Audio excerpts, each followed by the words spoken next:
物照流出，鍾欣桐出席活動時拒絕對事件作出回應。Twins 何韻詩、陳偉霆同埋沈志明等呢一日齊齊出席活動，認真熱鬧啊！阿 Sa 同埋 William 呢一對情侶呢一日同場現身，雖然夠晒矚目啦，不過在場傳媒就將焦點落咗喺阿嬌身上噃。事關曾經同佢傳出玉照風波嘅 Edison 陳冠希，日前同 Lemo Cammy 謝子慧嘅親密照曝光，引起全城轟動。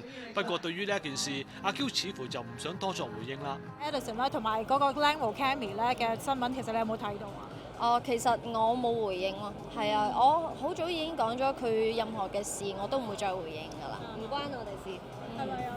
但會唔會好慘咧？好似每一次有關佢嘅嘢，大家都要問你。係㗎，幾慘㗎，咁所以大家唔好再問啦，係咯。有關 Edison 嘅事，阿嬌呢就封口唔回應。不過有關佢同新戲拍檔吳建飛嘅緋聞呢，佢就話要澄清下嘞噃。事關有指阿嬌呢日前出席金雞百花電影節嘅時候，同建飛因為合照而被指兩人舉止親熱，建飛仲大讚阿嬌成熟，話唔介意發展姐弟戀添。